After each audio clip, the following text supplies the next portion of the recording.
most dangerous uh, uh, downfall of most pilots is that we become lazy and we make assumptions about what is happening in our airplane. And then often when it's too late, we clue in to indicators that had been warning us all along, or we spot the thunderstorm that has been off in the distance that we should have seen, many miles back and diverted around. So there's a danger in becoming lazy in this, and so he wanted to work on that with me. And so, what he did to do this is that he showed me pieces of art. And so I want to walk you through some pieces of art that he showed me, and then others I found along the way. And so if you can, I'm going to pull up the chat. And if you'll just put in here, now, if you've seen this picture, then good for you. But if you've seen this presentation, you may not participate, Trina. Or Michael Blair. And so let me show you this first picture. Now, this picture was taken during World War II, taken by a soldier, actually. And so I'll put it up on the screen, and you tell me, whoops, hold on, I have to get it up there. Just put in the chat, tell us what you see. What do you see in this image? Land, cow, fields, fence, snow. I bet you do see snow. Poor people. You get a lot of snow. Water, lots of cows. Good, good, good. A map. Good. Yeah. Now all I can see is the cow.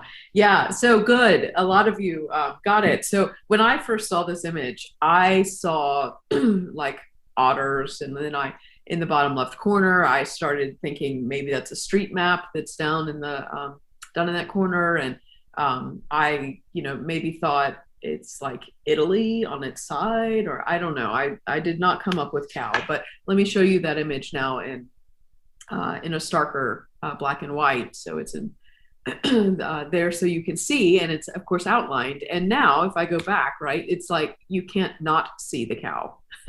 Right? So if I show you this picture now and for all of time, you will always see a cow that's there. Now, I didn't set this up as fully because I'm mindful of time, and my commitment to you is to fit all of this in. So I'm just speaking faster to make sure we don't run over here. But I intentionally started by telling you about aviation. I told you this was from World War II. I tried to give you signals that actually were misleading you. So some of you, if you saw a map, for example, or if you thought of it as an aerial photo, if that's where you were coming from, that's because I tried to suggest that gently, not directly, but gently. And so there's a way in which we go through life, and we lead in our congregations where we make certain assumptions about what we're seeing that are given to us, that are part of the culture that we inherit, or that are put onto us by other people's opinions. And of all times in human history, when we all need to be seeing with new eyes and hearing with new ears, this would be that moment, right? So that there's a particular art form that we have to cultivate in ourselves at this point, to see, to look 2 times, look 3 times, really make sure what we're seeing is so. Here's another piece of art. I think Italian is the most beautiful language on earth. Forgive me if any of you are French speakers. And therefore, because I hold such high esteem for it, I am not going to attempt his name. So I put it up on the screen. But so this is a pretty famous piece of art. I'm sure you've seen it, called The Vegetable Gardener. It looks like a bowl full of vegetables, right? Now, look what happens if you turn it upside down. And so this is, a beautiful way of juxtaposing here. It reveals the magic of this particular artist who created a number As we gather for this, our final. We're going to gather for our final. Look at your tech person's getting prepared for, I think, your next thing, which is great. So this is interesting, isn't it? That it's about perspective. It's about, almost like the Rubik's Cube, being able to take things and turn them upside down, and be flexible in our labels, that maybe things can be both and that maybe things seen from different perspectives can actually reveal to us different depths of meaning. Here's a different, or the next one. This one I really love.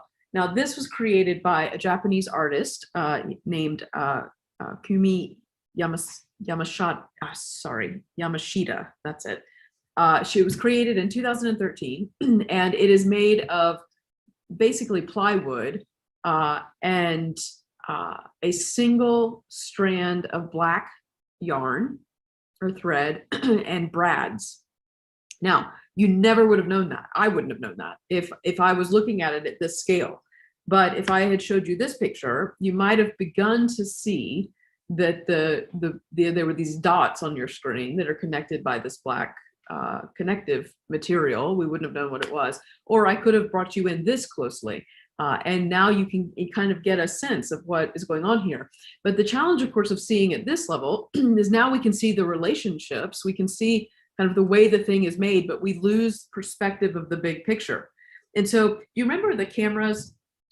Actually, I still own one. I don't know if you all still use these, but the cameras where you zoom in and zoom out, and they have the lens that you focus in and out. In these moments, I think of great, good, Carrie has one, you go. This moment of great disorientation, what I find myself doing, and I'm challenged to do because I don't always want to see, there's something about being comfortable in your particular understanding of the way the world works. So I'm finding increased bravery required to begin to do that zooming out and zooming in work, to question the assumptions, to wonder about what it is that you see. And I don't know if you've got this challenge, but I don't want to see the bad things. So this truly may be like a personality thing, but I have to catch myself re-scripting that what I'm actually looking at is not as bad as it really is, right? And the challenge I think that we've got right now is that in a lot of ways it is actually as bad as it really looks, and maybe even worse in some cases. And so there's this relentless honesty that's required of this discerning of this particular historic moment. Because again, as we talked about last night, or even earlier, I think, this active hope that Joanna Macy calls us to, it requires this kind of relentless honesty about what is so. And I think that's so critical for faith leaders. So we zoom in to see the particularities, the local expressions, the relationships at that minute macro or micro level. But we have to also be able to, within our imaginations and within our very beings, hold the big picture. Be curious about the big picture. Understand how everything is in relationship with each other and at different altitudes, so that we can understand at what level does our seeing and hearing, and more importantly, our acting, begin to make a difference. As Margaret Wheatley helped us see last night, that acting at the global scale, even at the national scale in some of our spaces, is harder and harder and harder to do because of the dynamics that have been created by the ways in which we've developed our systems and institutions.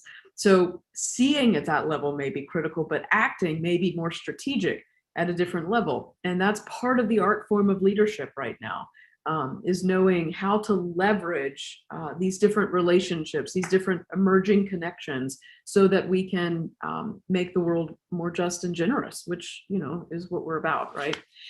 This is another image that is actually a picture of infinity. It's by a Romanian artist, and what I loved about this image, and what Todd was trying to sort of sear into my head, was that as I mentioned again last night, that the Chinese symbol of infinity it holds both danger and opportunity, and at moments of without question in a pilot's career, but without question in a leader's career, we're going to hit moments where we're in crisis, where we're in radical disorientation, where we're experiencing something for which we have not been trained specifically, for which there is no checklist to run, there is no plug and play program, there is no easy solution. And what the infinity symbol reminds us is that these are the moments of our greatest creativity and our greatest innovation, our time of breakthrough thinking. But in aviation, there is a saying that says, when you're in trouble, you just fly the plane. Like, that's all you do. You don't do all the other, don't play with any other buttons or widgets. Don't make unnecessary radio calls. Don't try to run checklists if you can't. Simply fly the plane. That's the most important thing that you have to do. And so to know that art form, and to be able to hold danger and opportunity in a way that keeps you in flight, keeps you leading, keeps you moving forward, creating a healthy generative space for people to find their way to themselves and to God, but to do it in such a way that it generates just enough creative anxiety that we can lead to breakthrough, right? To seize in on the outcome. The opportunity of that equation, not just be paralyzed by the danger of it. So in this, kind of this sort of weird space we're all in, what I want us to think about, ponder together, is what is being revealed. Because the other fascinating thing is that there are incredible people that are able to see and help the rest of us see a little further into the future, but there is no prophet. There is no one person or even 10 people who are going to be able to provide the kind of visionary leadership that maybe at some point in human history might have worked, because we were less of a global community. So today, what's so essential is actually that we're sharing what we see, that we uniquely see, because your perspective and what you're experiencing, what insights you are granted access to and grant yourself access to, may be obvious to you. Like, it may sound ridiculous to say some of the things that are obvious to you, but to say them out loud. But to the rest of us, it may never have occurred to us, and it's essential to our creativity and moving forward. So there's a commissioning I want to offer to all of us to recognize that at this particular moment, the sharing of our insights, instincts, and wisdom with one another is not only a welcome and potentially very fun way that we can engage one another, but it's actually completely essential for us to build the kind of integrated, diverse, holistic world that is the only way we can lead and live forward on this planet altogether. So what is being revealed to you? I want to walk you through just a few patterns that I've been observing and see where this gets us. So, if we think about just in fairly recent history, we saw, at a global scale, we've gone through the financial meltdown. I will feature my country in this because I don't want to offend yours, but it's happened for all of us here. So we've experienced a financial meltdown. We've had a mental shutdown where we're self-medicating. We are engaged in really surface selfie culture kind of stuff. We're very distracted as a people. And maybe that's a little judgy on my part, but it just seems like that. We are at the point of no return and climate breakdown. I think people our global leaders are trying to be optimistic because we don't want it to get any worse, but I think it's fair to say the earth is irrevocably changed by our presence on it, and the consequences of that are not fixable in the foreseeable future. We've gone through now COVID lockdown, fundamentally repatterning our lives, racial throwdown all across the world, and then again here I'm using my country, and I break out in hives by the pictures on this screen, but a Christian letdown. And that was what was revealed, particularly in the United States, but I think this is true across Western culture, is that many, many years ago, that white nationalism made a deal with white conservative evangelicalism to serve one another in the pursuit of power. And that has been true for years and years and years since as we talked about last night. And now it was revealed as starkly as ever before, and in a way that can never be. People are trying to actively push it from our attention, but it's going to take quite a bit to make that happen. Kevin says, please change the picture. I agree. Let me be compassionate and kind to all of us. I will move that on. So to a much, not much better picture, a virus. So here we get COVID right in the middle of all of this, and it becomes this accelerant into all kinds of change. And so here's what I'm playing with. And I want to tell you, I'm going to say this with more certainty than I have. So I'm going to act like I know what I'm talking about, but I want to invite you to let's think about this together. But let me tell you my working theory. So my sense is that humans are meaning-making beings. And so at the core of our psyche, at the core of our being, we have developed stories, and stories animate how we shape our culture, how we shape our understanding of our relationships to each other, to God, to the planet. They shape our institutions, and they shape our psyches at the deepest levels.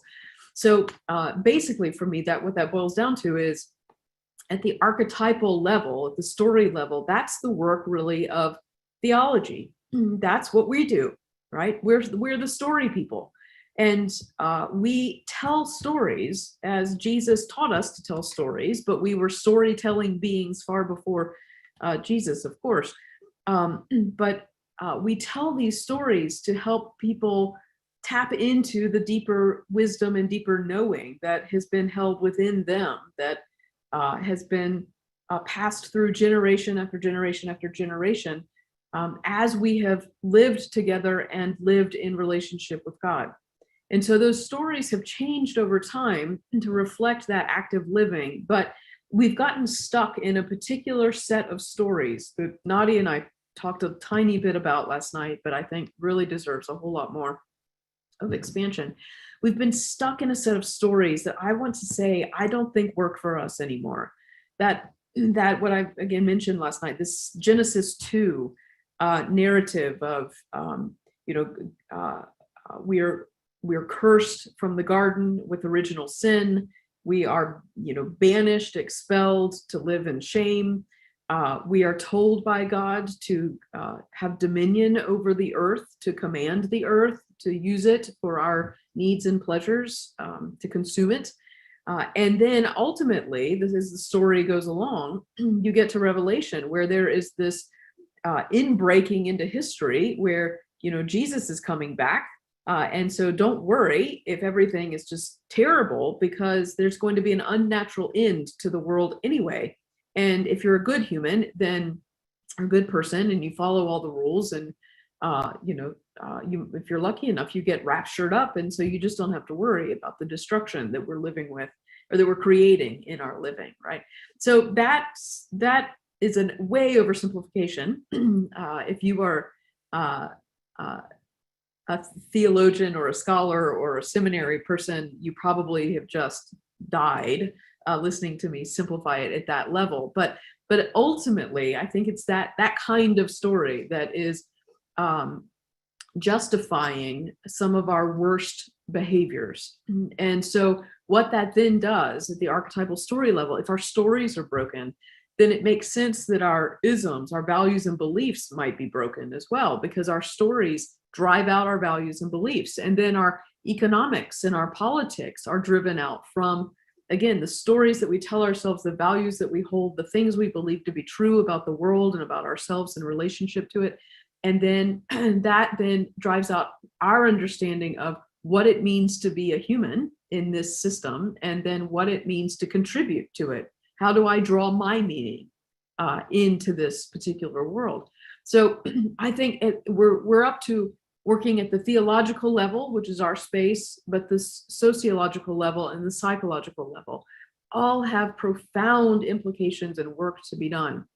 Now, here's what I think is the story that's breaking apart. at least I hope, I pray, I suspect you do too, that at the archetypal level that we've been telling the story of patriarchy forever, forever and ever it seems, although not forever. I should complexify that. There have been moments in human history where that wasn't the dominant narrative, but we've intentionally buried those stories that could be pulled out and generated from there, and we have denied the wisdom of our ancestors and disconnected, some of us disconnected from those stories in order to maintain the power that needed to be maintained in that story. And so with that story in place, then of course we would be behaving by rules of toxic masculinity and violence. And with that, our isms, our values and beliefs become values of white supremacy. And those have been going on far beyond the last 2,000 years. They've been going on so for many, many thousands of years. So domination and control by race and religion. And because that's been our practice, then we have built an economic system that demands the privileging of others, or of some over others, a politics that is about control and classes and inequality and control of access, denial of access to people we deem unworthy. And it creates a story around endless growth that we can just consume and consume and consume, and our economies can grow endlessly. And of course, what we recognize now is that we're consuming ourselves to death. And then we therefore live in a world where we other each other.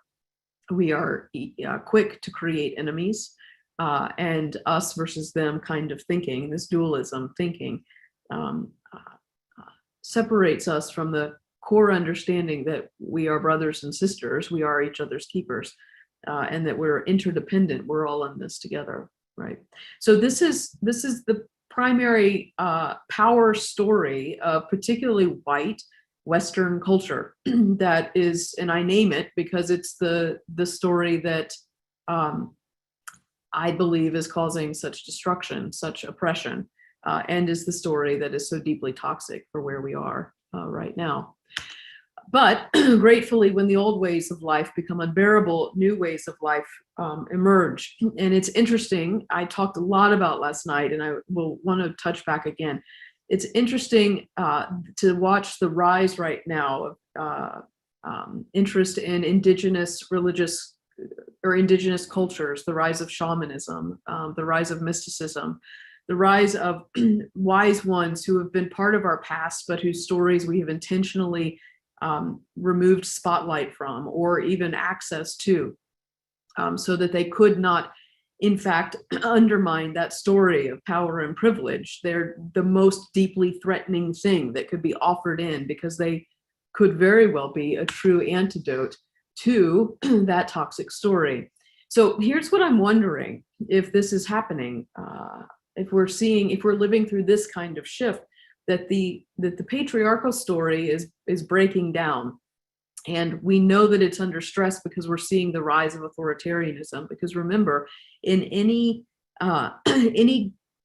great awakening or reform that has ever happened in human culture, you move through this cycle. And when you have the beginnings of a new vision, a new way of being in the world, that a nativist narrative rises up in equal measure to meet it.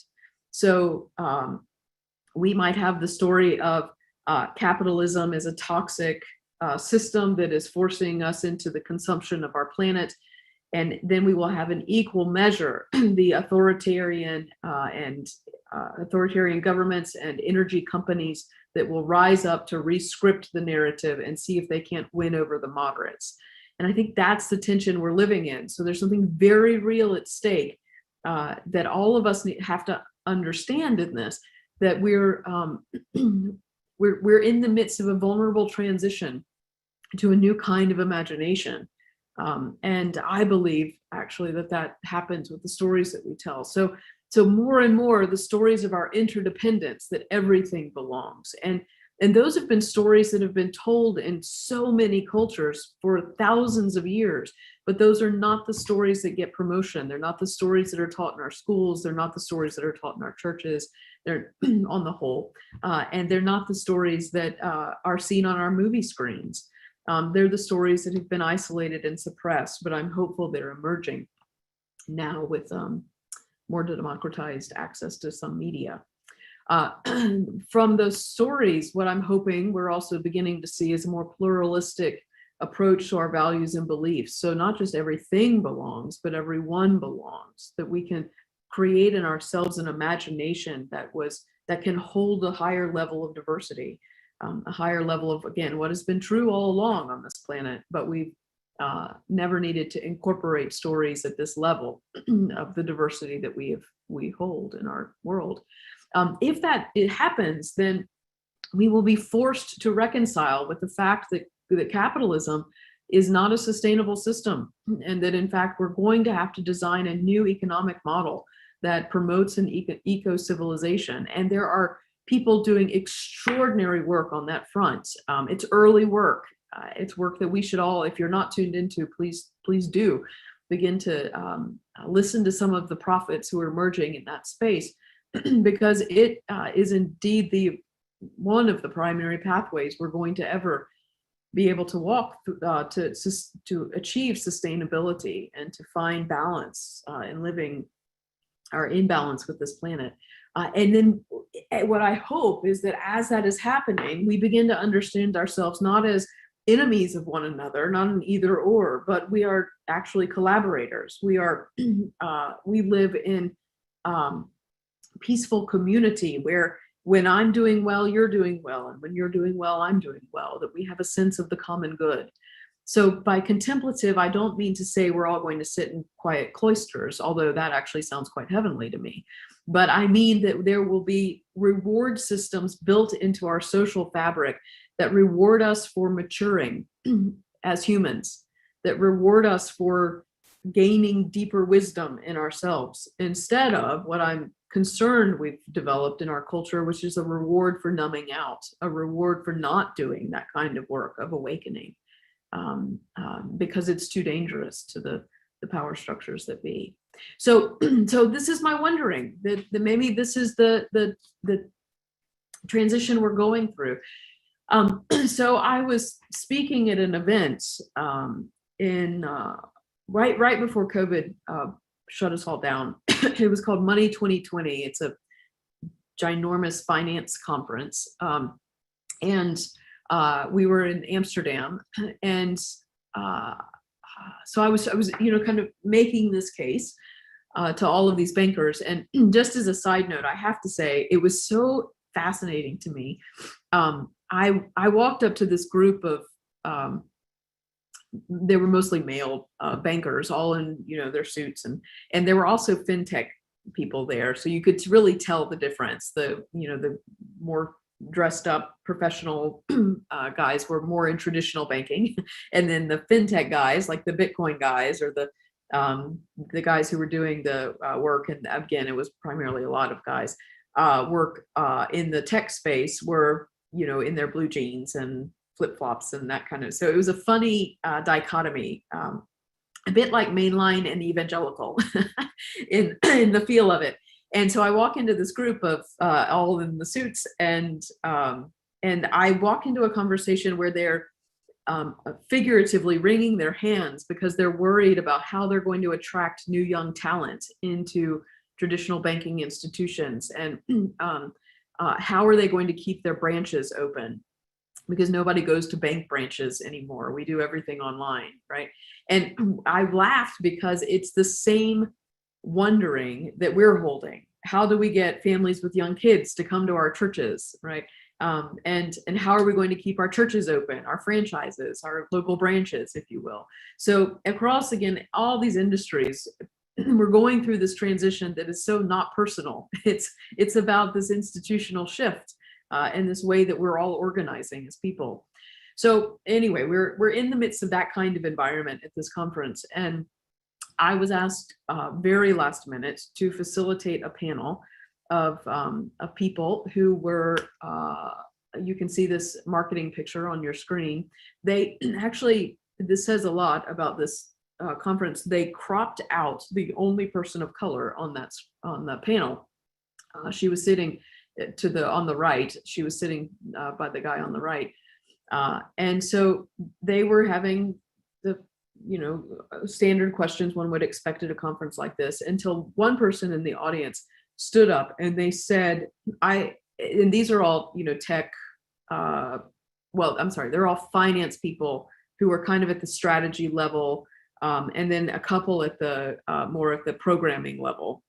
And so somebody from the audience stood up and said, do you believe that augmented intelligence, that the moving this tech online, the ways in which we're developing this industry using technology at the scale we are, do you believe that's making the world better?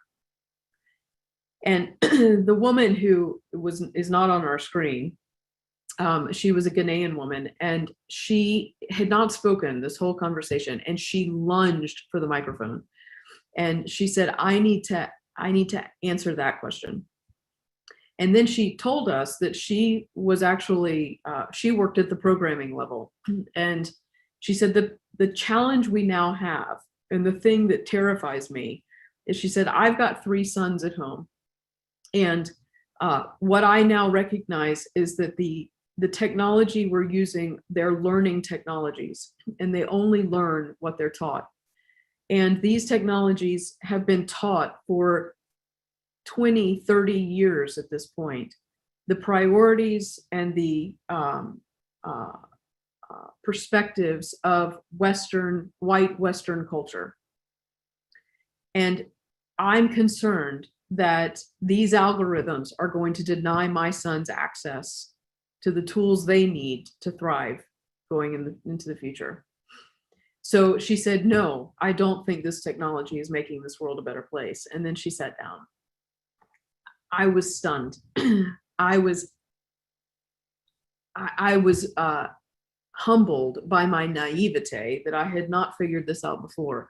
But what she helped me see was, and she helped us all see, was that in the midst of all of the protests that we're seeing in the streets, and all of the voting rights work that we're trying to do, and all this really good activism, that actually what's going on that is not gaining the attention that may very well be needed. What's happening is that we're building into the algorithms that run the world the very discrimination and oppressive viewpoints, the value systems of the broken story, so that the systems that you and I are already using actually propagate and promote the very values that we are also trying so hard to undermine.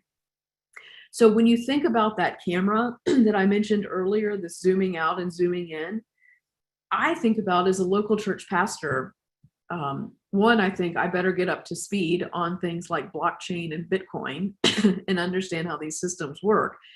But I think about, I'm sitting in a congregation, or I'm leading a congregation with people who are working in these industries.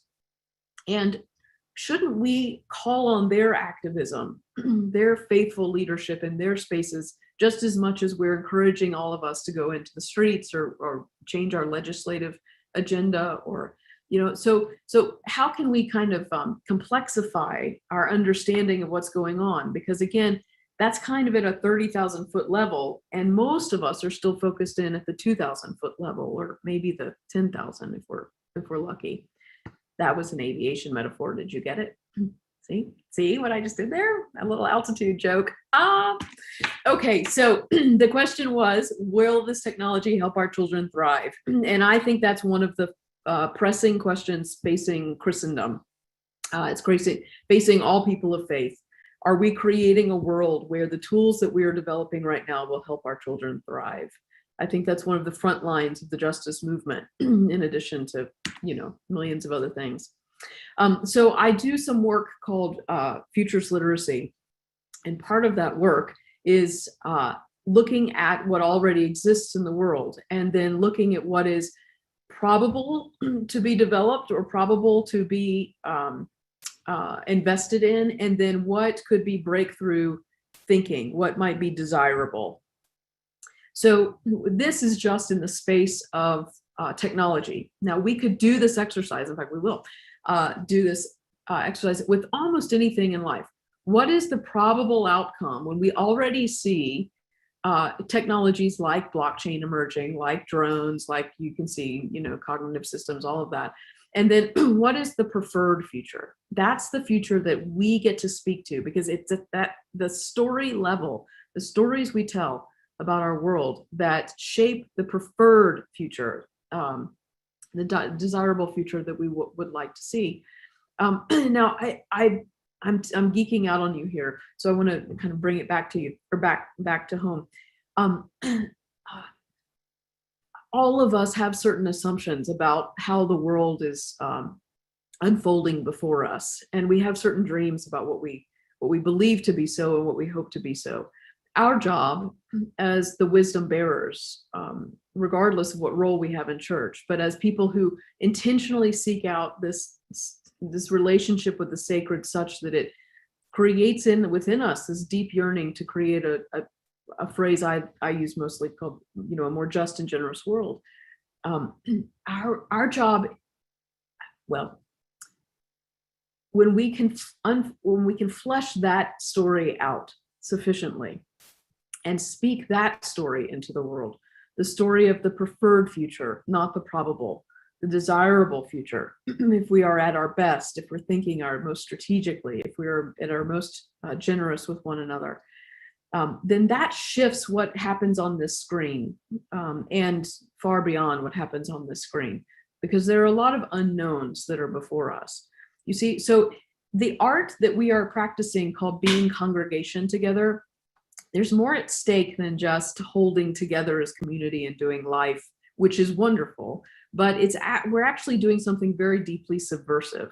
And that is that we're trying to dream up together of a world that is better for our children, dream up together a world that works better for the most vulnerable among us, to dream up together a world that is more just and more generous. So that is an art form that again is so deeply needed.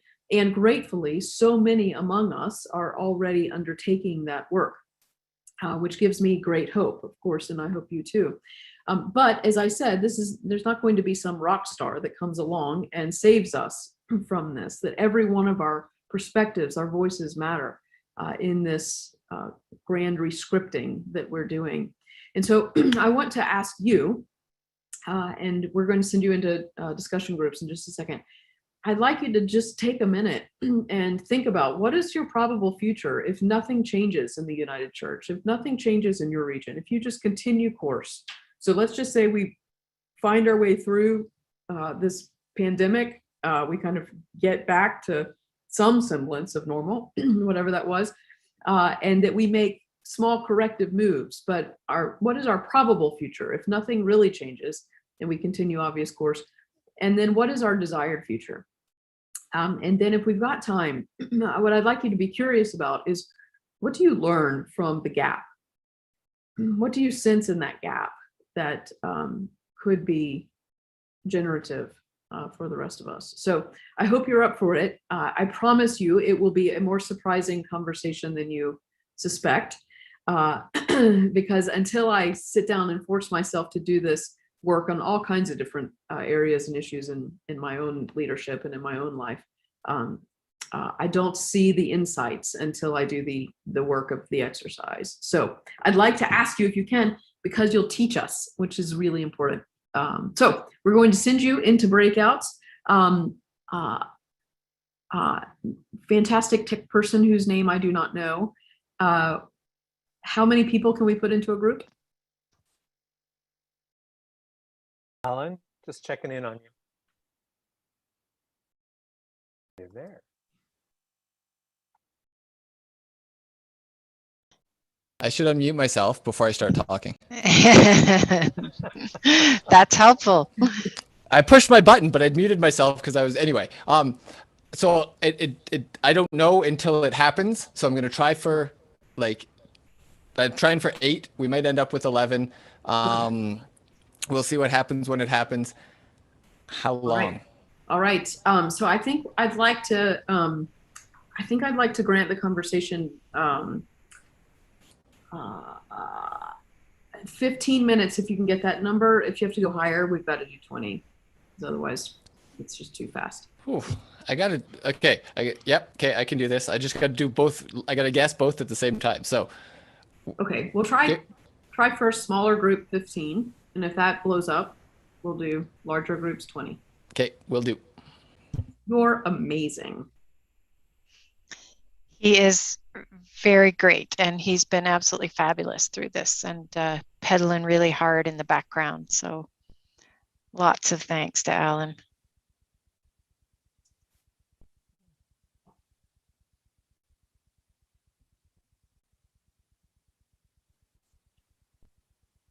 The breakout rooms broke earlier today, Cameron. That was fun. Oh, did they? Yeah. Well, it's okay if we can't do it. I mean, no, they'll be fine now. But it was before lunch, so when we logged out and logged back in, they reset. okay. All right. Yes. There we go. Off Okay, you go, so folks. you got 18 minutes, and I think you're 12.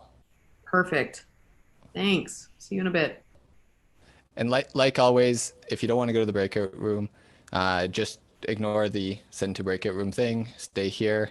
You can see the boringness that happens in the main room when there's nobody else here. I may or may not play more music, but don't make that a choice as to why to stay in the main room. Go breakout. It's more fun. Yeah, go breakout. I have to say, you all are so kind. I've not experienced any meetings in the US where you're granted the choice. You're just forced into a room. Alan is being kind. Yeah. Like, no, you're going to go talk to people whether you want to or not.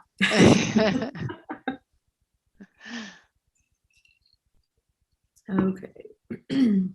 We'll stop sharing screen here for a minute. A lot of people not in the breakout rooms. Hopefully that is because they just haven't got there yet. It's also because church attracts introverts. Yes, there is that. Which is why I don't force people into rooms. Yes, well, you're a good Christian. I'm not. Just all of those who are in this main room, just know it's not actually a choice. No. No.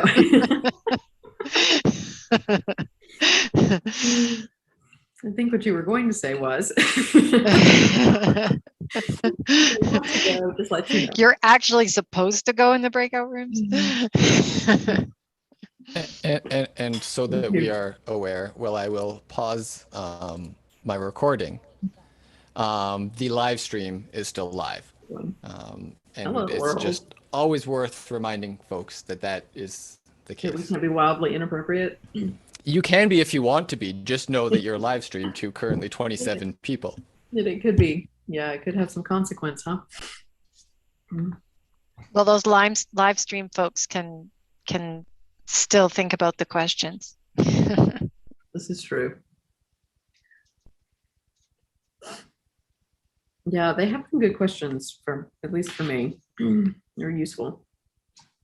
So, okay. All right, well, 15 minutes remaining. I'm going to go get some more water. Yep, me too. I will be right back. Thanks.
I have some fascinating news for you folks waiting here.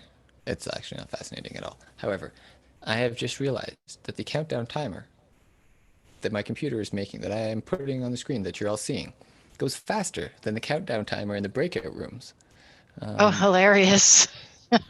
The countdown timer on the screen was 1 second behind the one in the breakout rooms when we started at 18 minutes or something like that.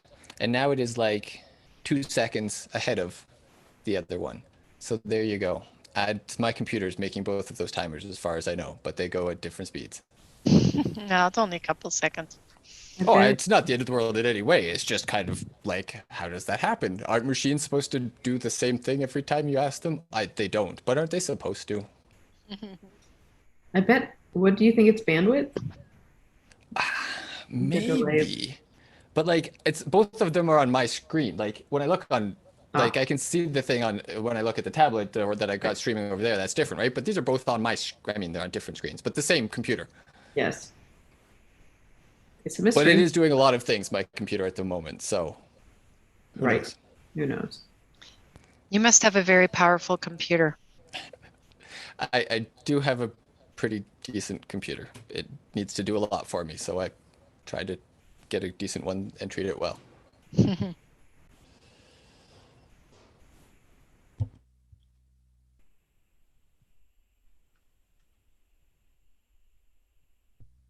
If I knew anything about gaming, I would be able to play some amazing games, but I know nothing, and so I don't and can't. But I can run some meetings, damn it. I can run some meetings. Yes, you can. Do you know, I went out, this was a ridiculous move I made. I went out and bought an Xbox because I didn't want to be like an old dud. And, you know, I wanted to stay relevant. And so I've spent hours just with my avatar running into walls. I cannot get it to do anything except get myself killed or we have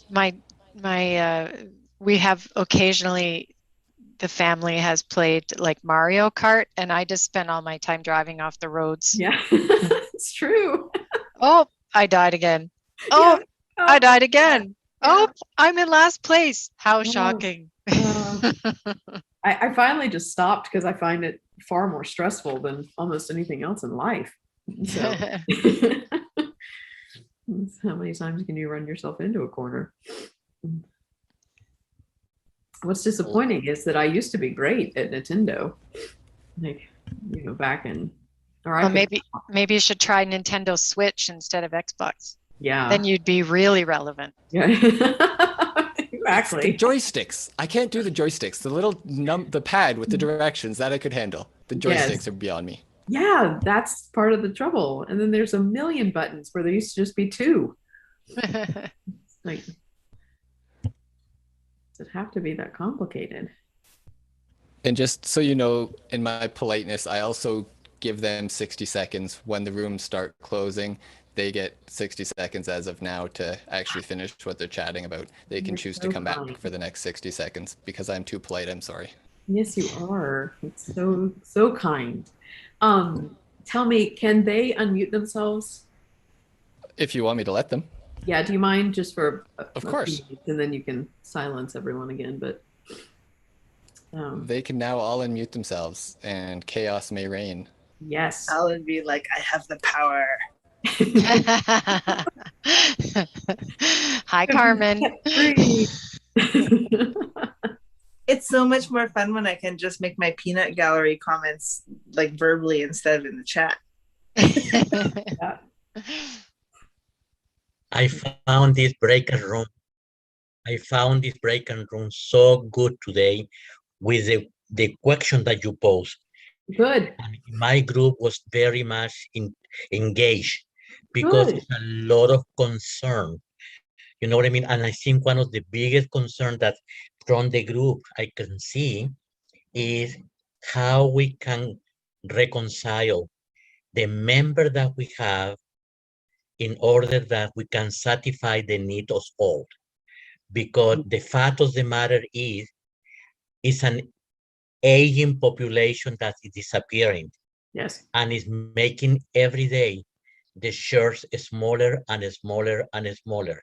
How we can revitalize that to bring newest generation, newest energy that the job can continue, because it's great concern that, and we see that, Yeah. And that it may not continue in the same way. So No. you're getting us off to a good start, Max. I want to ask, it looks like everybody is back in. We all probably have a very good sense of our probable future. I'm curious about your conversation, and maybe just think per group. What was your what was the most compelling thing about your desired future? What's the thing that made you come alive? And then what insights did you gain in the gap? So does anybody thank Max for sharing, but do others of you have insights? We don't have a lot of time for this, but I would. You can raise your hands. One part or- that's really fun for me because I get to learn. Carol.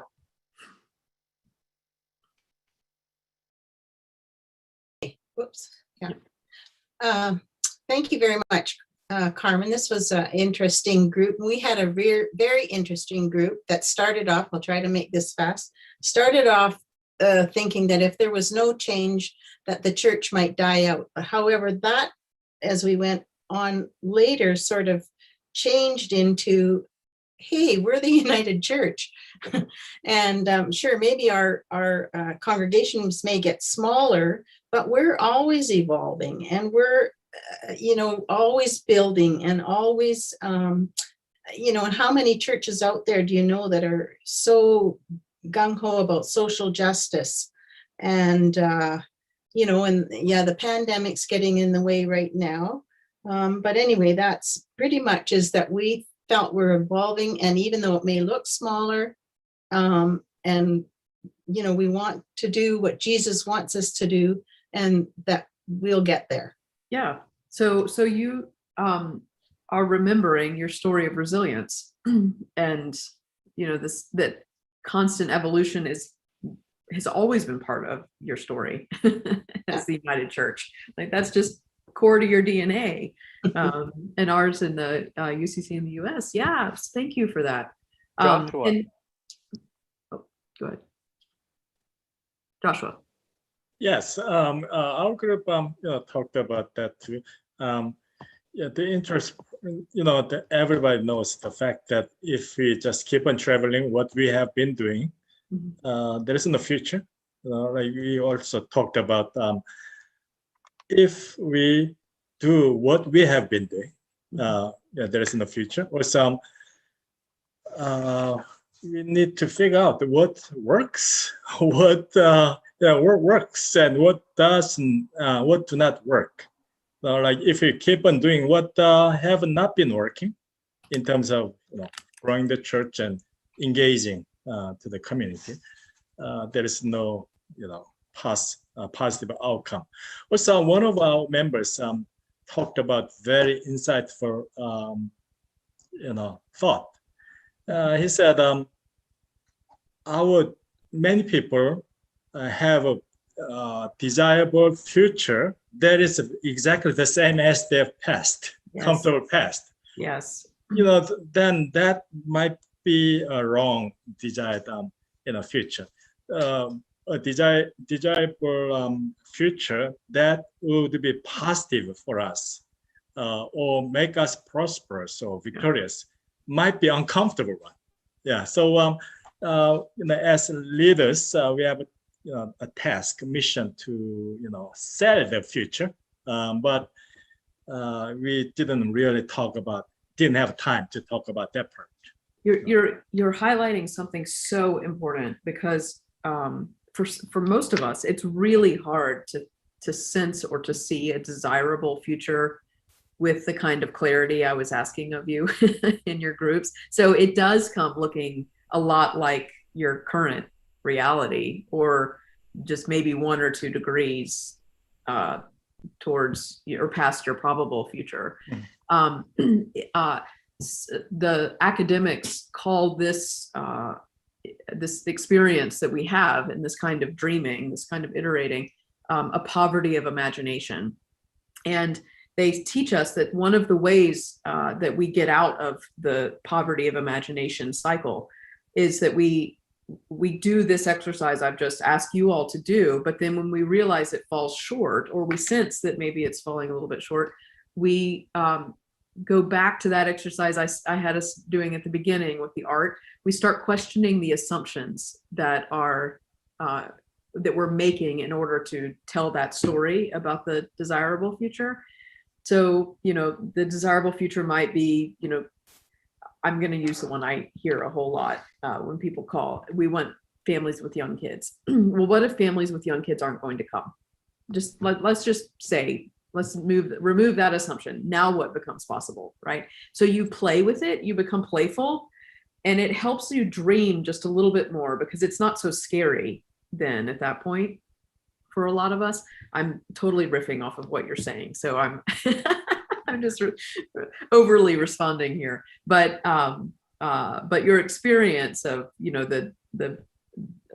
your preferred future or your probable future and your desired future being so closely together signals it's time for the reframe. It's time to question the assumptions that we're all making, that you're making. Thank you. Thank you. Yeah. Others, we've got just a couple more minutes, so I'd love to hear from other groups. Beth, I see your hand. Oh, somebody else is up. Sorry, Beth, we'll get to you. Oh, hi. Yeah. I've been Hi, unmuted, Ralph. so it must be me, Ralph. I just wanted to say thank you for these wonderful sessions. And it was a really good opportunity. Like in our group, there was a broad range of concerns. And some people expressed hopes to, you know, get back to the actual physical, being able to, you know, hug people and so on and so forth. But I brought up the case that I was thankful that COVID gave us a kick in the ass. That we had to think differently about how we engage people. It's been difficult, but for the first time, we actually, in years, considered doing things like surveys and asking people, well, what fits best for you? As opposed to saying, well, we've done it like this all the time. And it's a very uncomfortable place. But at the same time, I think it leads to a potentially better future. Will look different. We have to own up to that. And I just wanted to thank everyone for all of their input. Yeah. Ralph, I'm wondering, it sounds to me, tell me if I'm hearing this, that you all, what COVID allowed for was a new curiosity about what was true for your people, and maybe true for your community if you branched out. And then what you all decided to do was actually take a look at that. Whereas maybe before you would have made some assumptions. Yes. You would have made up a story about what was going on for people or what was true for them. Yeah. Yeah. I also related the fact that our minister that we had just gotten had one whole service before we were shut down. So she has been a virtual minister. Yes. And of course could only do things like the preacher on the porch and stuff like that. So it'll be a really different time as we sort of emerge out of this. But you know, but it's I don't think everyone's up for thinking or being so open to faith. But I think that as long as the leaders are, we've got a chance. Yes. Yes. Well, and I hope and it sounds like you all are doing this, but I hope for all of our churches, we're creative in what we create on the other side of this, because I recognize that some of you are beginning to meet, some are not meeting at all, some of you are still, you know, very much trying to discern how we move forward, but I think we've got a lot of opportunity. Thank you. Beth. I think overwhelmingly our group was feeling a bit exhausted by all the pivoting and changing and wondering. But the one thing that I think emerged from our conversation was that we've discovered a level of intimacy that perhaps we haven't experienced before. I think that's the face-to-face Zoom meeting, but often in a pew kind of scenario, we're, you know, front to back or face to back, and we don't have that level of intimacy. So I think that was the thing that we identified in the gap that we are looking to hang on to somehow as we move forward. Yes. Yeah. To really know one another. That's the gift. Thank you very much. All right. Carrie, I think I see you next. Yes, I'm just going to say one small thing that our group talked about, and that is that in this gap, we recognize that there's going to be a pendulum, probably a pendulum swinging back and forth, because powers of patriarchy and capitalism, et cetera, are not really interested in dying. Mm-hmm. And so some of what we talked about is how do you sort of maintain the focus when you're swinging back and forth over that gap of this future that you hope for and the past that isn't quite ready to let go of you yet and let you go to the other shore. Yes, it's such an important question that we all have to hold because it's the outcome of a better future is not guaranteed. It could very well be that the old story wins out, at least for another go, another round. So, which is why I think Joanna Macy's concept of this active hope of even in the face of not knowing how it's going to work out, we continue to do the work for creating that better world, that preferred or desirable future. Yes, thank you, Carrie. Incredibly helpful, and thank you to all of you who spoke up. You've also been posting in the chat, which I just love, so thank you for that, and I hope you all are tracking that as well. And I'm grateful, some of you have made recommendations for people to go study, which I love, because I'm a dork. So you know, I hope I've made notes. I hope you all have as well. So okay, so we have it looks like 17 minutes, maybe 18. And so, true to form for me, I'm going to get the next section in by simply speaking faster, not cutting content. So let's brace ourselves. Let me verify. Can you see the screen that says how our ministry is being invited to change? Great. Okay. So I want to tell you as if I know some things that I truly do not know, but I'm making some pretty good best guesses that I suspect many of us could make. And I'm actually going to put them all up on the screen so that we can go through them fairly quickly here. But here's what I think we can see on the horizon as good guesses for the immediate work ahead, but that will shape that space between the probable and desirable future. This is set the context up for the work that we're doing in our churches. So I hope this is obvious to say that hybrid church is here to stay. I lament with you all that that has huge implications for how our churches are structured and the current energy capacities. I'm working with so many leaders in church, ordained and not ordained, that distinction matters not, who of course didn't see this coming and have been trying to keep up and who are just tired. And the idea of continuing, not just online, but now continuing in person, the added work of that feels daunting to them. And so my only word is that we're going to have to find our way, because there's no going back, that hybrid church is here to stay. We also should just go ahead and normalize that church closures will accelerate. They may happen more gently than I was predicting earlier, but it may very well be true that just some churches just simply will not reopen.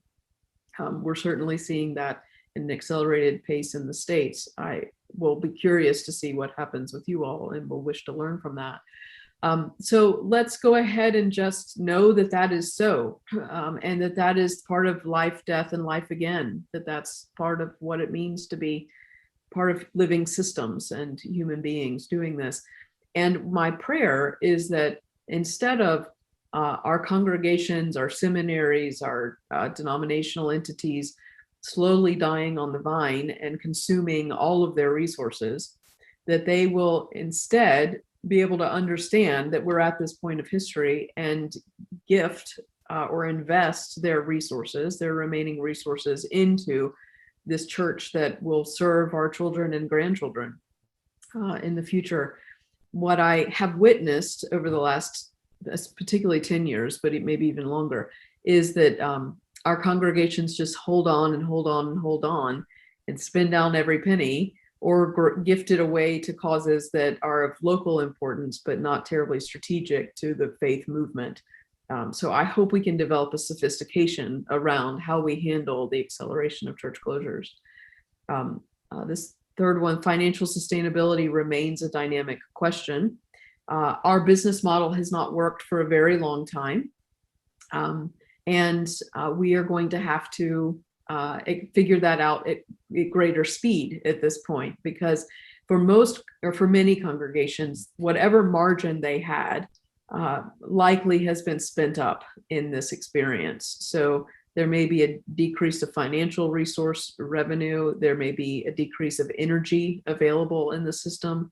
There may be a decrease of the amount of time that people can give into these churches or choose to give into our congregations. So what was regular church attendance of every 6 weeks, again, in the States, I can't speak to Canada, but in the States, if somebody came to church every 6 weeks, that was normal, that was average. I suspect that that pattern is going to change really dramatically. It may go through some interesting waves as we're re-entering into congregational life, but I think we're probably going to start to see a pattern of every 8 weeks or maybe even a little bit longer, where people can tune in their pajamas. And I have to tell you, I have not hated doing that. I wonder if you have enjoyed it just a little bit too. So that has big implications, doesn't it? And the churches will likely be most affected by this transition are not the smallest ones, because the smallest ones were already appropriately sized and staffed, generally understaffed or staffed by volunteer leaders. And so their budgets were already built to sustain them at a pretty marginal level. And it likely won't be our larger congregations, our more cathedral-sized congregations. It's going to be the ones between memberships of about 80 to about 500 that are the most vulnerable, because for the most part, those systems are staffed to a level that is that has not been sustainable, and that now may not be sustainable, and that they don't have enough endowment or margin financially to continue, and they may not have enough volunteer energy.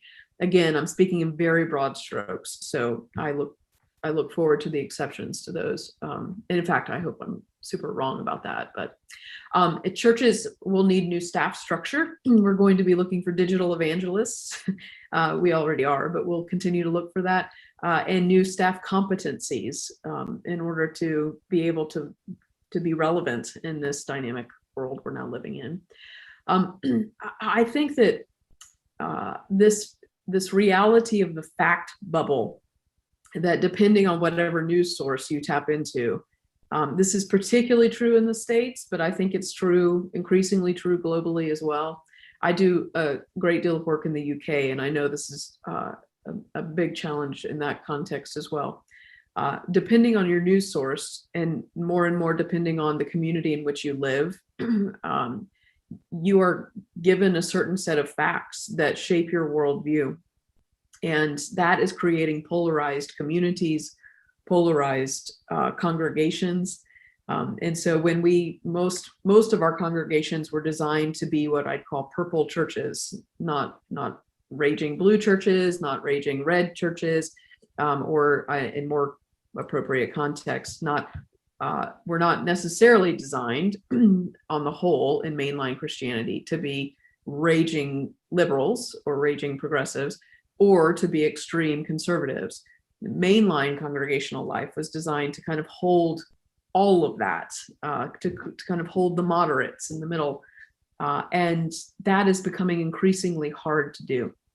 It's going to demand new leadership skills from every one of us to be able to enter into people's fact bubble and build relationship with them in a way that helps to reweave the relational fabric that's so essential to our future.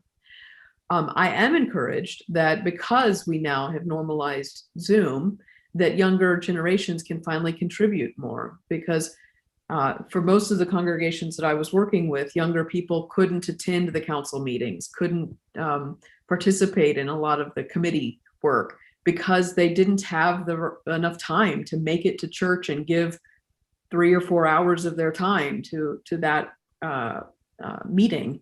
This way, they can be with their families at home, Zoom in, contribute to the imagination of a congregation, and then continue on seamlessly, hopefully, with their lives. And that, I think, is essential to get that kind of feedback and feed into our communities flowing. So I think it's a wonderful byproduct of this experience we've lived with. And then one person will participate in many churches. And that's going to have big implications on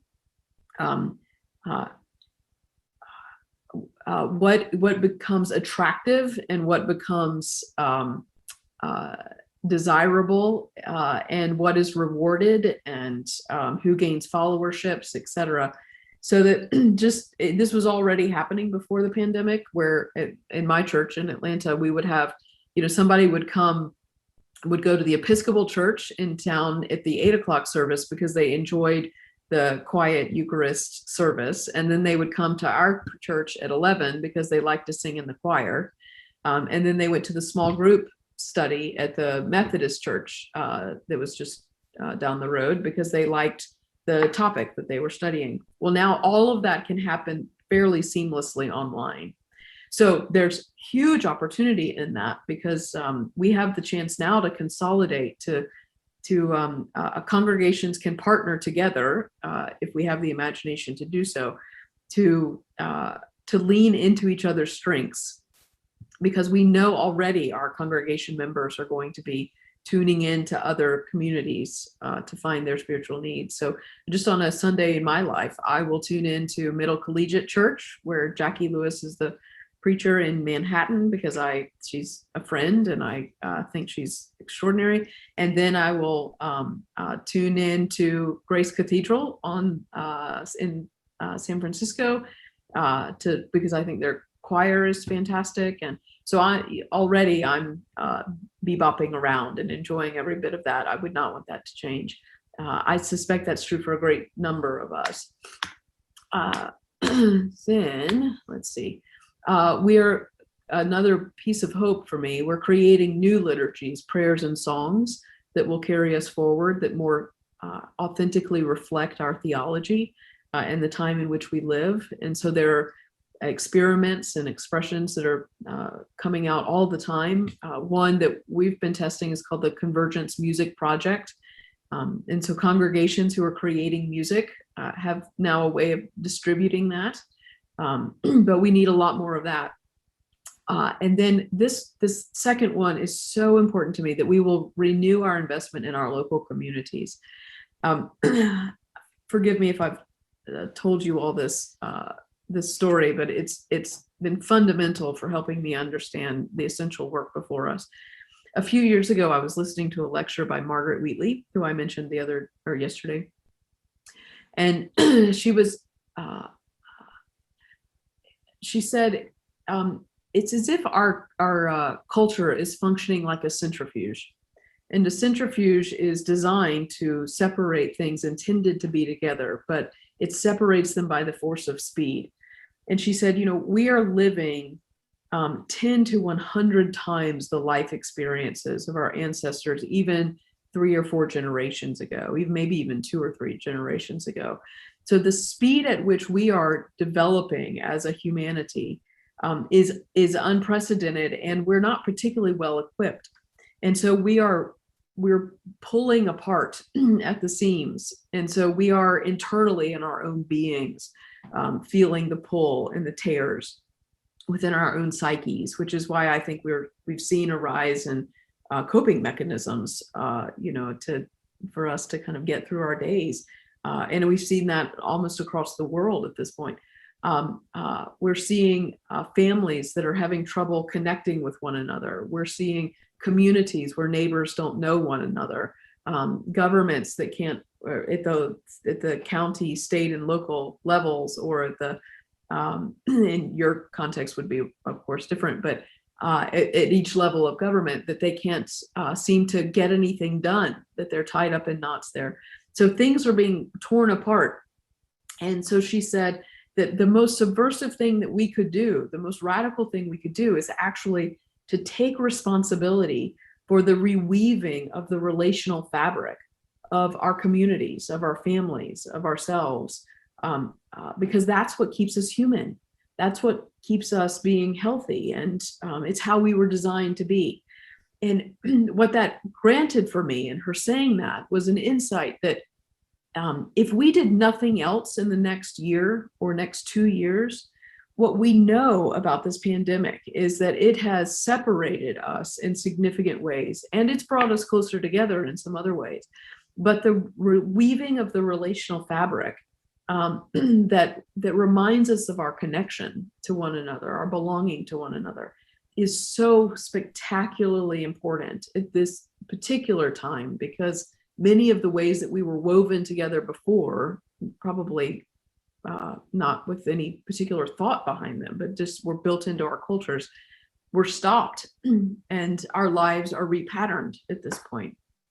So what if all your church did was help people reconnect and get to know each other? If that was all we did for 2022 and the rest of 2021 and 2022, that we just helped neighbors reconnect, we helped communities reconnect, and we helped them do it in a way that's shared from our spaces of vulnerability, and our spaces of need and wonder and awe, and the realness of who we are. So I cannot stress enough how important I think that will be for us in this immediate future. Then, as we talked about last night, which Nadia represents, is that we're going to continue to see a rise in public theologians who work outside of traditional congregations. This is encouraging to me at this level. In part of my other work in the world, I work with for-profit companies, and more those for-profit companies are recognizing that because their employees are not cogs in a wheel, but are meaning-making people, that they have to attend to the whole of the human being if they want to keep their best talent and if they want the healthiest people working in their systems. And so increasingly, more and more of these companies are welcoming in conversations that are not religious in their intent, but are spiritual in the content.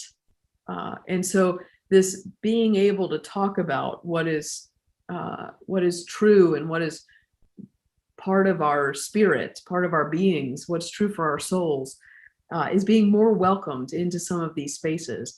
And a lot of the people facilitating that space, holding that space with the blessing of these corporate entities, are trained religious leaders. So I find that incredibly encouraging, that actually in some of our strongest institutions and infrastructures globally, we're now inviting in the wisdom voice, and cultivating that in ourselves and in the employees who are in that space.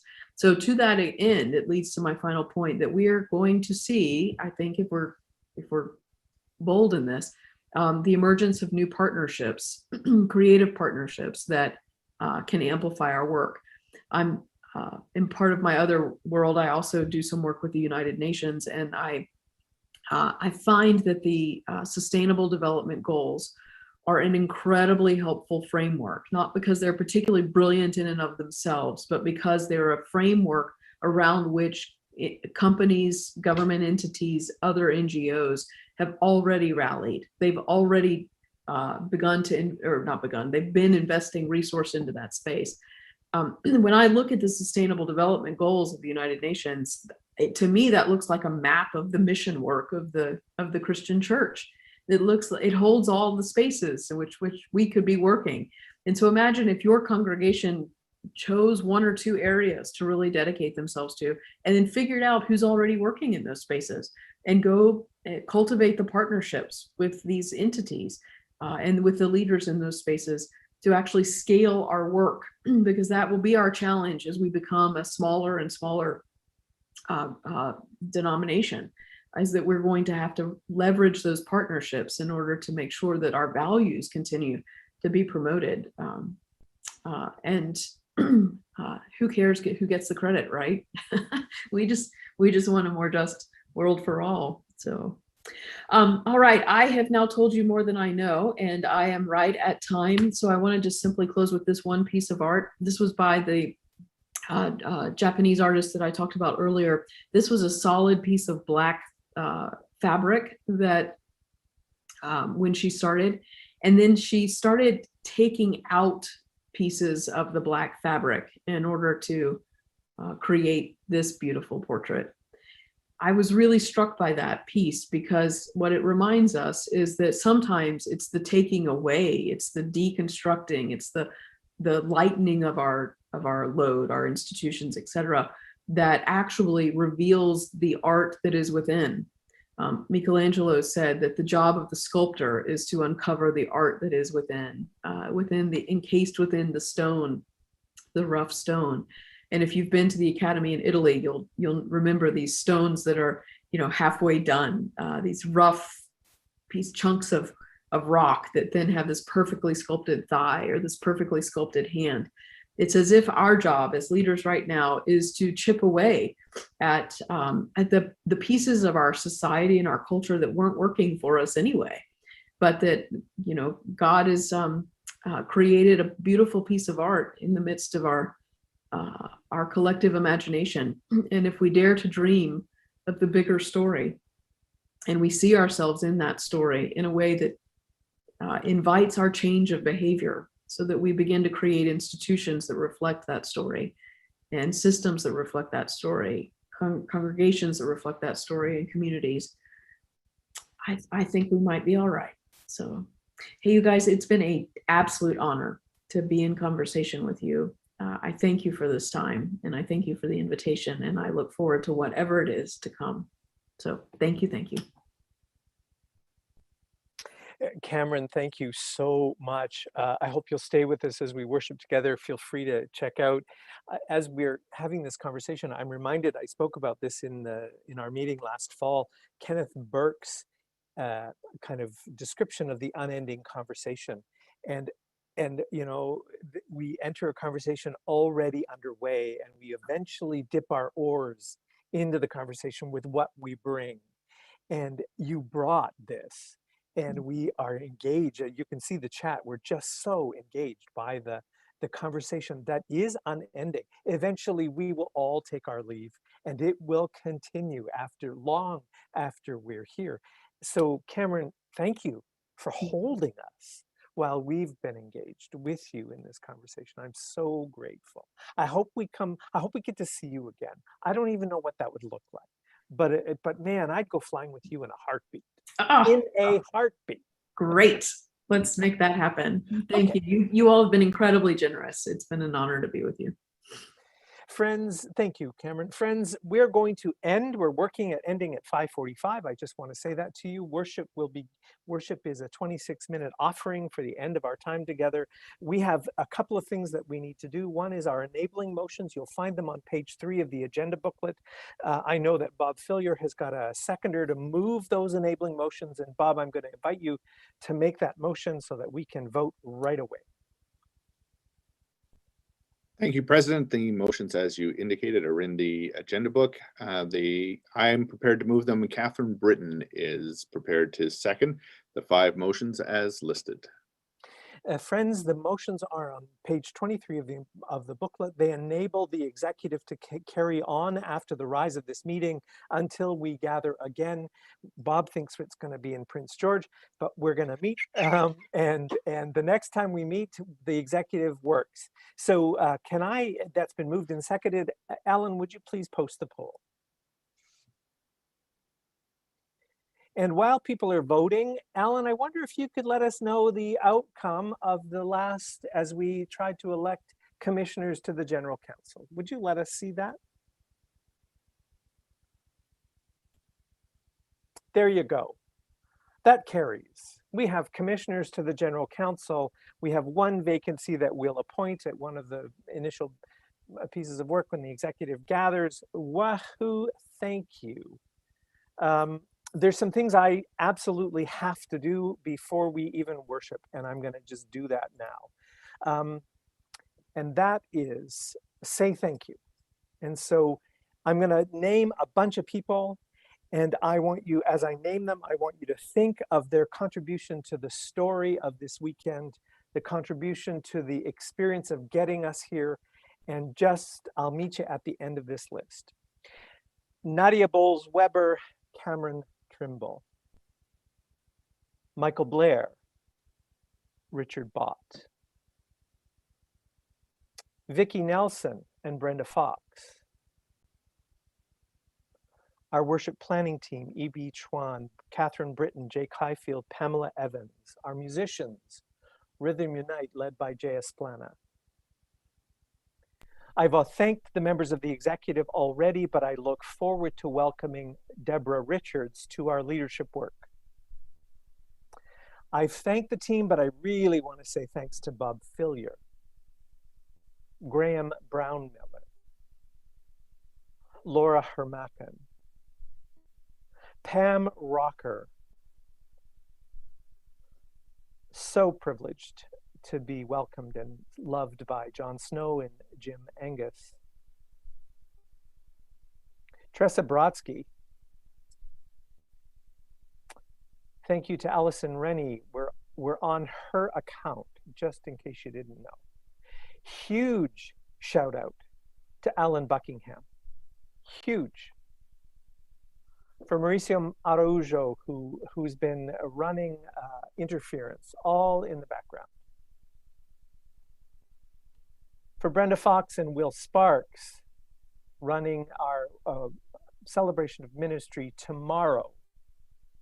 Brenda Wolf supports that team. Anna Chambers, who's been on our team. And while Jay Olson will attend the next meeting of the executive, she leaves this meeting of council and leaves the role as past president. For your love of the church, for your call to speak the truth in love, for your inherent desire to ensure we listen for every voice and leave no question unasked, we give you, Jay, our heartfelt thanks. To all of you out there who've been offering your kind words in the background, it's been a huge privilege, and knowing you're praying for me, I'm so grateful. And Trina Duncan, thank you all. Let's worship together. Do you want to do worship now, or do you want to see the enabling motion results? Oh, let's see the enabling. Because we're going to forget at the end of worship. I would also like to just say thank you to Blair, who has beautifully and ably led this meeting and has been scrambling to keep things on time. And it's just such a privilege and an honor to work with you, Blair. And we're just so grateful for your service. So thank you. Thank you. Thank you. And the enabling motions pass. I'm just going to call that. The executive gets to work. Friends, let's worship together.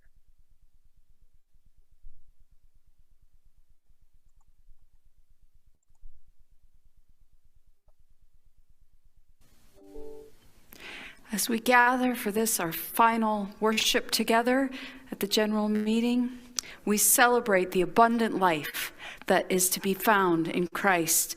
We celebrate the wonderful diversity of all of God's people and the light of Christ that shines in each of us.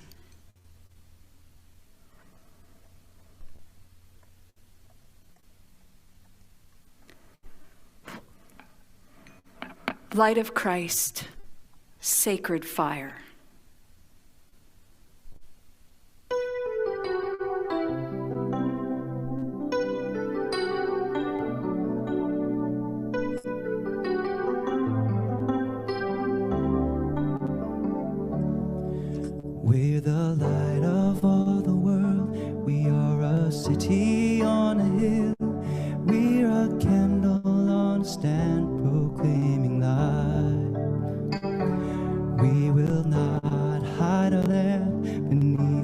partial anymore.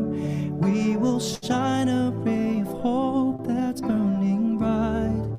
We are a rainbow, sign of covenant and peace. For the flood of tears will finally cease to be. Come shine your rainbow, splash your hues across the sky. Paint the world in colors, proud and bold and free.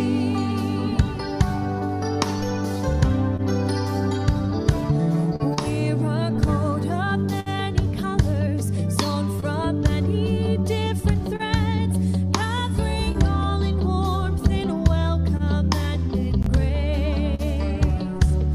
God said, let there be light, created every varied shade. In the rainbow, each of us can find a place. We are a rainbow, sign of covenant and peace. For the flood of tears will finally cease to be. Come shine your rainbow, splash your hues across the sky. Paint the world in colors, proud and bold and free.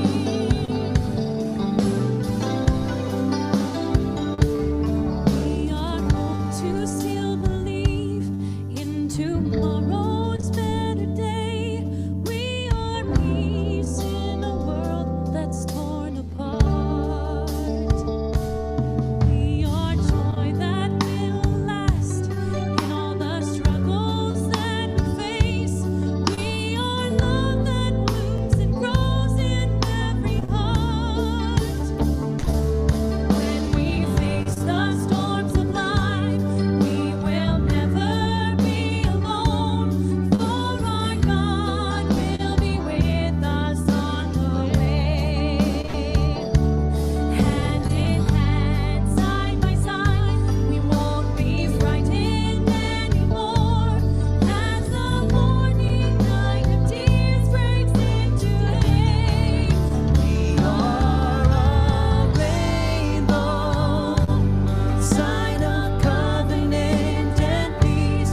For the flood of tears will finally cease to be. Come shine your rainbow, splash your hues across the sky.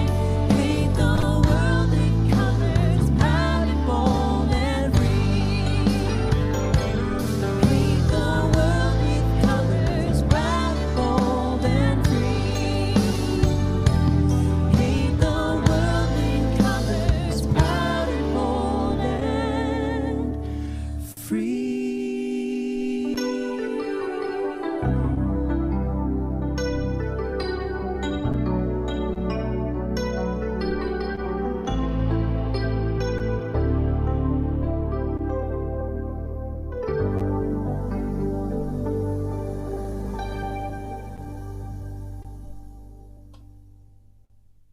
Let us pray together the prayers of the people. Holy God, we praise you for this wondrous world that you have created, for clear blue skies that make the days seem endless, for sunshine that provides energy to plants that give us food and clean our air, for the rain that provides us with water that is essential in supporting all lives on earth.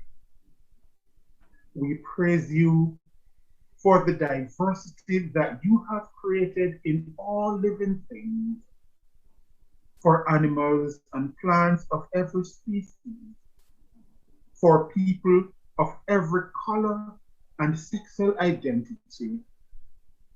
We celebrate today the commitment that the Pacific Mountain region has made to be an affirming region, to proudly proclaim that we are a rainbow, sign of covenant and peace. Yet in our celebration, we recognize that this is only the very beginning of the work that is ahead of us. We realize that there are still questions and uncertainty about how we will live out this decision we have made. But we believe that the Holy Spirit will be with us every step of the journey as we show our faith by shining our rainbows and splashing our hues across the sky. We continue our praises to you in the silence of our hearts or shared with each other in the chat box.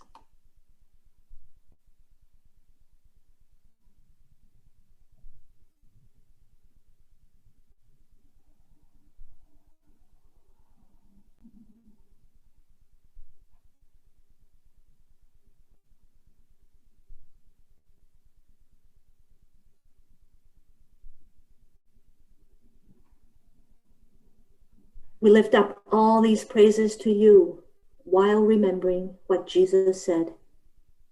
May come so that everybody can live life and no one nothing at all.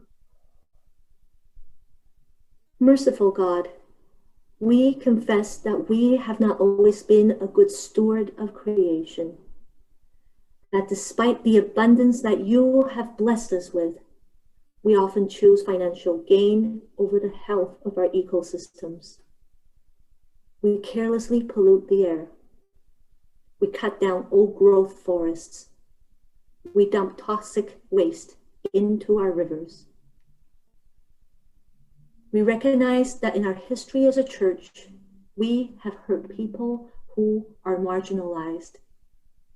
Today, we especially remember the Indigenous children who were taken away from their families to live in residential schools, a system of oppression where most children were traumatized while many lost their lives. We confess that we often think what is best for others and want to assimilate those who are different from us, rather than celebrate the diversity that you have so lovingly created. Forgive us, Creator. We confess that we don't always choose to follow in the footsteps of Jesus. We ask for forgiveness for times when we let our shame and guilt turn to denial, when we let our fear of the unknown turn into cynicism, when we close our hearts and choose ignorance so that we could stay comfortable in the privilege that we currently enjoy. We continue our confession to you in the silence of our hearts or shared with each other in the chat box.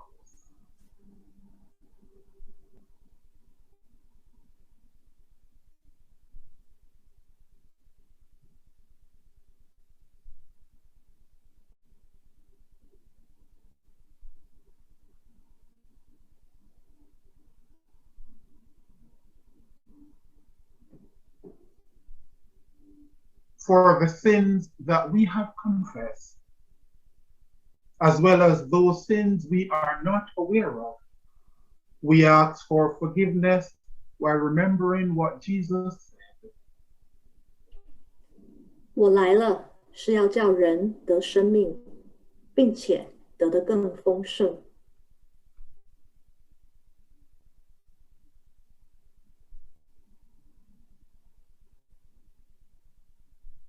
Loving God, we give you thanks for the unique gifts that you have given each of us. Help us remember that you have given us different talents so that we could work together to glorify your name. We thank you for the Pacific Mountain region, for the bold vision of becoming an affirming region, for the Affirm Committee, for their tireless work, for the planners of this conference, the technology personnel, speakers, and all in attendance.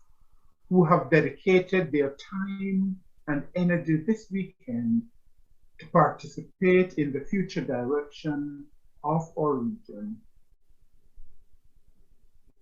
Thank you for the essential workers and leaders who are continuously working toward ending the pandemic brought about by the novel coronavirus.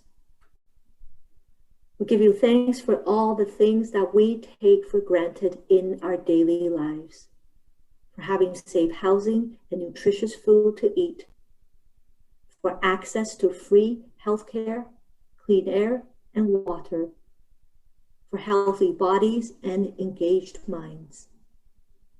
We thank you for our blessings while remembering the many who struggle to have their basic needs met. We also give you thanks for being able to freely gather and practice our religion without fear, while remembering those from different corners of the globe who are not able to do the same. Now, in the silence of our hearts or shared in the chat box, we continue to offer words of thanksgiving.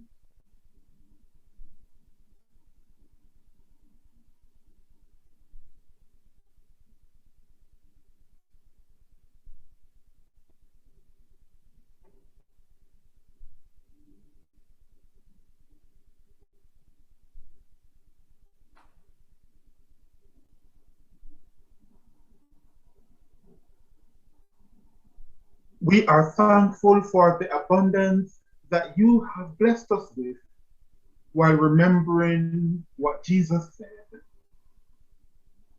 Moi, je suis venu afin que les gens aient la vie, une vie abondante.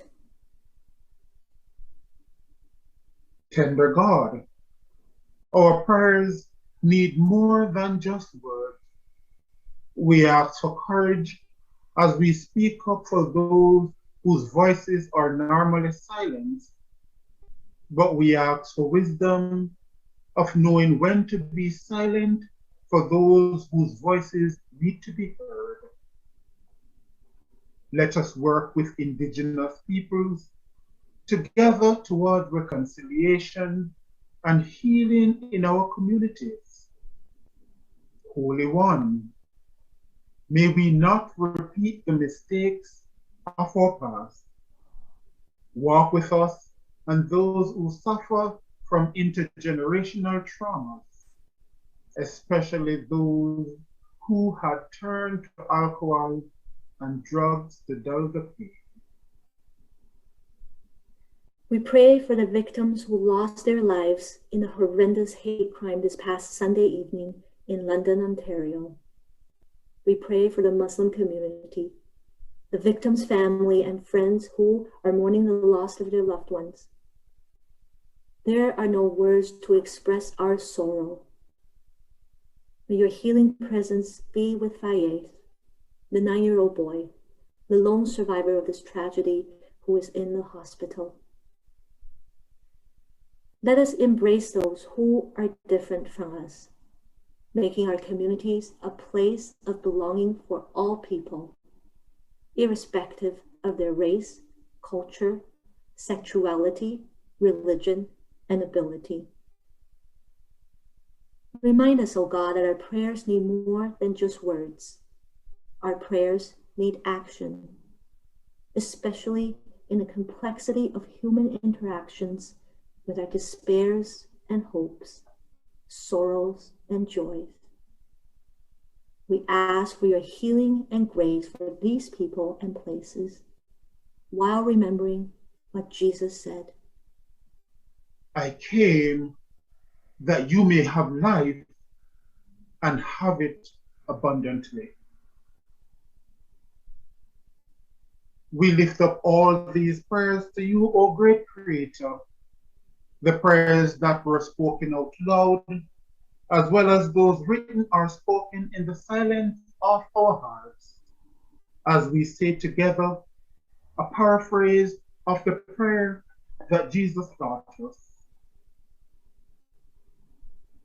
O breathing, life, your name shines everywhere. Release a space to plant your presence here. Imagine your possibilities now. Embody your desire in every light and form. Grow through us this moment's bread and wisdom. Untie the knots of failure binding us as we release the strands we hold of others' faults. Help us not forget our source, yet free us from not being in the present. From you arises every vision, power, and song, from gathering to gathering. Amen. Amen. May our future actions grow from here.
My closing blessing is a gift from singer-songwriter Carolyn McDade. There is a bow within the rain, and it will come and bend again, and colors shine where we have been together. For blessed are our lives, blessed our love, and blessed the promise gathered now. May the Great Spirit, Holy Mystery, be with you. May the living one, Christ of life, live within you. May the healing Spirit, breath of life, take you where love is needed most.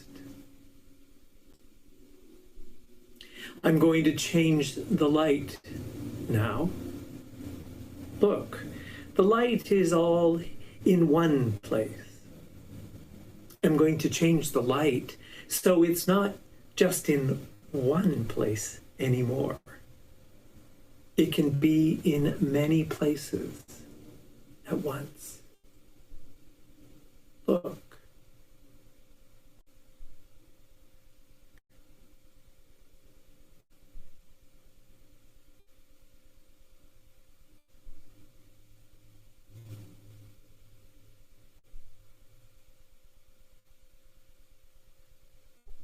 Amen.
Dear friends, this meeting is adjourned. We gather for worship tomorrow morning at 10 o'clock for the celebration of ministry service. Nadia Bowles-Weber will be preaching. The link for that is directly on the Pacific Mountain Regional Council's website. You can see it's counting down even as we speak. Bless you all. Go into the rest of your day. Get lots of rest. Celebrate who you are. and who we are becoming. Bye for now. Blessings, everyone.